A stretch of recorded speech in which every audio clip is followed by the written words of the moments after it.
साहिब दर्शकों, जब एक आम इंसान अपने जीवन में सुख और शांति की तलाश में सभी देवी देवताओं की भक्ति करता है, व्रत उपवास और तमाम तरह की साधनाएं अपनाता है और फिर भी उसे न शारीरिक सुख मिलता है न मानसिक शांति, तब उसका ईश्वर के प्रति विश्वास डगमगाने लगता है। वह अंदर ही अंदर खुद से सवाल करने लगता है कि क्या मेरी यह भक्ति साधना शास्त्रों के अनुसार है भी या नहीं। दर्शकों, कुछ ऐसी ही कहानी थी झारखंड के रहने वाले महादेव प्रसाद जी की। महादेव प्रसाद जी ने बचपन से ही मंदिरों में दर्शन, व्रत उपवास, कीर्तन, हवन, हर भक्ति मार्ग अपनाया, लेकिन अफसोस सभी जगह से निराशा ही हाथ लगी। लेकिन दर्शकों, आज महादेव प्रसाद जी का कहना है कि मेरा जीवन तब बदला जब मुझे संत रामपाल जी महाराज द्वारा लिखित पुस्तक ज्ञान गंगा मिली। दर्शकों, आखिर संत रामपाल जी महाराज ने ज्ञान गंगा पुस्तक में ऐसा क्या लिखा है कि जो भी इस पुस्तक को पढ़ता है वो उन्हीं का हो जाता है। आखिर क्यों महादेव प्रसाद जी संत रामपाल जी महाराज को भगवान बता रहे हैं, इसके पीछे की सच्चाई क्या है? आइए सुनते हैं महादेव प्रसाद जी की कहानी, उन्हीं की जुबानी। सर नमस्कार। नमस्कार सर। क्या नाम है जी आपका? मेरा महावीर प्रसाद मेहता नाम है। कहाँ से आए हैं सर आप? मैं झारखंड के हजारीबाग जिला के बरकट्ठा प्रखंड के घंघरी ग्राम से आया हूँ। संत रामपाल जी महाराज जी से आप कब जुड़े? 27 अप्रैल 2014 को हम जुड़े हैं। संत रामपाल जी महाराज जी से नाम दीक्षा लेने से पहले हम आपसे जानना चाहेंगे कि आप क्या क्या भक्ति साधनाएं करते थे। संत रामपाल जी महाराज के शरण में आने से पहले अपने पूर्वजों और समाज के अनुसार भक्ति करते आ रहे थे। जैसे देवी देवता हैं, भूतों की पूजा है, मुर्गा है, खस्सी है, ये सब बलि पड़ता था, उसमें हम लोग भाग लेते थे। और हम एक दुकानदार होने के नाते दीपावली के पूजा में हम लोग उपवास रहते थे। उपवास रहे दिन भर और शाम को पंडित जी आते थे और मूर्ति का स्थापना करते थे। पंडित जी को दक्षिणा देते थे और घर में ही लड्डू का प्रसाद बनाते थे और वितरण करते थे।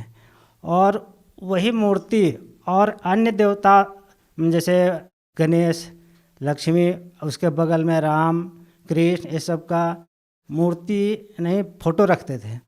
और वहीं सालों भर अगरबत्ती जलाते थे। हनुमान जी का भी चालीसा करते थे।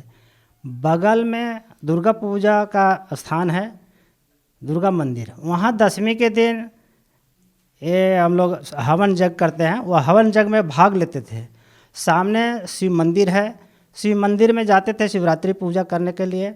दिन भर उपवास रहते थे। शाम को फूल, बेलपत्तर, फल, दूध ये सब चढ़ाते थे। और फिर इसी तरह से पूजा चल रहा था।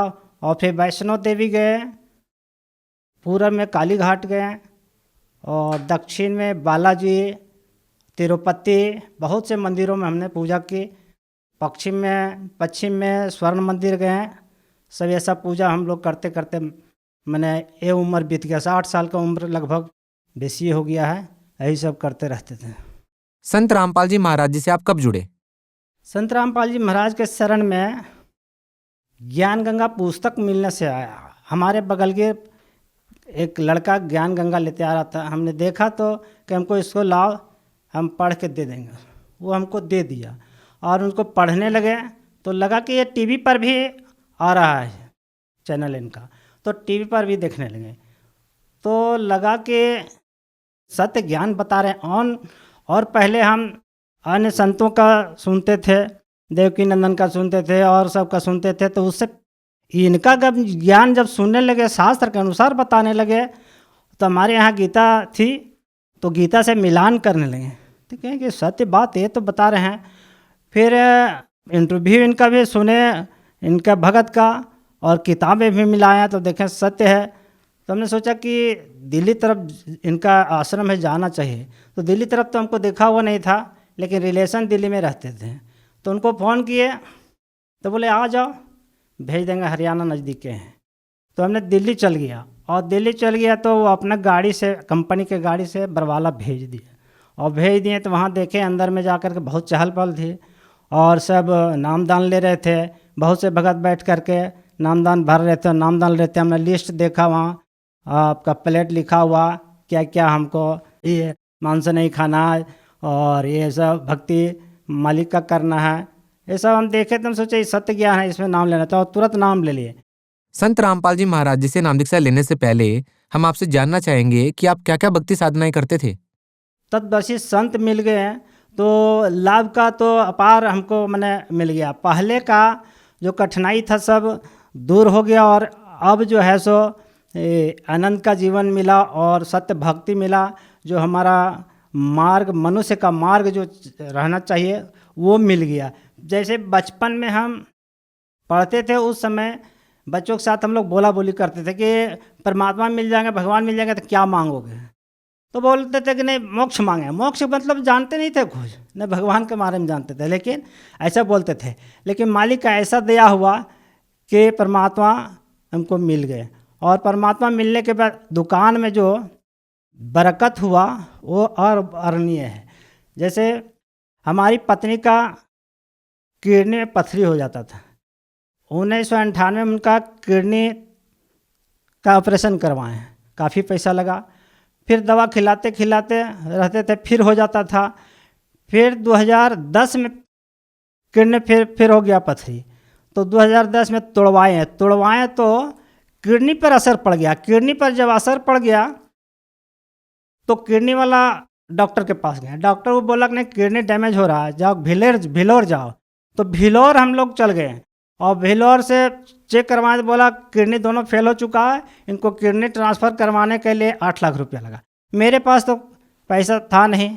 अब सोचे कि यहाँ क्या करें, तो लास्ट में देवी देवताओं के पास गए, वही वैष्णो देवी यहाँ वहाँ सब, तो कुछ नहीं मिलने को अंत में वो लास्ट कर गई, डेथ कर गई। समझे, छोटे छोटे 4 को बच्चे थे हमारे, लड़की एक लड़का था। लड़का पढ़ रहा था और लड़की सब पढ़ रही थी। लेकिन सहारा हमारा एक दुकान था जिसमें हमारा पूंजी तो बीमारी में ही चल गया था। अब हमको रोने के अलावा और कुछ नहीं था कि कैसे बचें अब। तो लास्ट में ज्ञान गंगा पुस्तक मिला, तो उससे हमको मिला कि सत्य भक्ति इसी में है और इसी में हो सकता है उद्धार और इसमें बरकत हो सकता है। इंटरव्यू सुनते थे संत रामपाल जी महाराज के भक्तों का, तो हमने इसमें आने का कोशिश की और नाम दीक्षा लिए। लाभ तो मेरा जैसे लड़का चेन्नई में पढ़ता था, आया तो कहें कि तुम भी नाम ले लो, भक्ति करते हैं, देखो दुकान में बरकत हुआ और गीता देखो। तो नहीं नहीं, हम जो करना है करने दिए, हम आप कीजिए। तो चलता रहा। लड़का जो है सो अपने साथी के यहाँ कुछ खा पी लेता था, मैंने मीट वगैरह पार्टी होता था वहाँ पहुँच जाता था तो वही खाना बनाता था। इसलिए कि हमारी पत्नी डेथ कर चुकी थी। तो हम परमात्मा का जब एक कर रहे थे, दंडवत दे रहे थे जब संध्या आरती का, तो आत्मा से फूट फूट कर रहे हैं कि मालिक हमको ये इज्जत बचेगा नहीं, बच्चा जाए मीट खाएगा और वही खाना बनाएगा और हम भक्ति करेंगे, कैसे क्या होगा। तो फिर मालिक ऐसा दया किए कि हमारा अंदाजा 1-2 महीना के बाद अपने बोलने लगा। जो नकार करता था वो अपने बोलने लगा कि जो हम नाम ले लेंगे, कहले जाओ जल्दी ले लो। फिर उनका शादी बिना तिलक दहेज का किए। मेरी बेटी का, उस बेटा का जब किए तो लोग समाज में कहने लगा बेटा का तो कर लिया बिना तिलक, बेटी को करेगा तब ने पता चलेगा। तो बेटी को भी इंसान शादी की बिना तिलक दहेज का।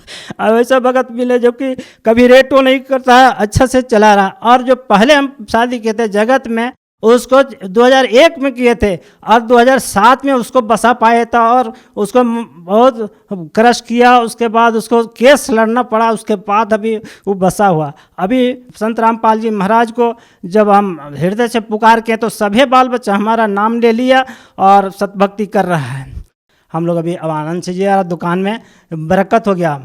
संत रामपाल जी महाराज हमारे दुकान में एक बार आए और बोले कि 1000 रेचकी ले लो। हमारा दुकानदार था एक छोटा लड़का हमारा रिलेशन का, उसने बोला नहीं रेचकी है मेरे पास तो क्या करेंगे। बोला नहीं ले लो बाबू, ले लो बाबू। तो 1000 वो रेचकी दे दिए पोलोथीन में और रख लिया। वो 1000 लेके चल गए। हमारा वही बच्चा जब गिना तो देखता है 10,000 रुपया। फिर हमको आके कहा कि 10,000 रुपया इसमें मिला। तो हम कहें कि तू हल्ला कर दो, कौन दे दिया है। तो देहात में कौन देने वाला था। 1 रुपया अगर गलती होता से तुरंत लौट के आ जाता है कि हमारा गलती ले लिया है। आज वो 10,000 रुपया हमारे पास वो दे के चल गए हैं। वो भी कारण था। हमारा मन में थोड़ा काल का दोष आ गया था कि इसलिए कि जीटी रोड जो चौड़ीकरण हो रहा था तो टूटा था मकान, तो हमारा मकान का पैसा कुछ कम मिला था, अगल बगल को ज़्यादा मिला था, तो मेरा मन में दोष आ गया।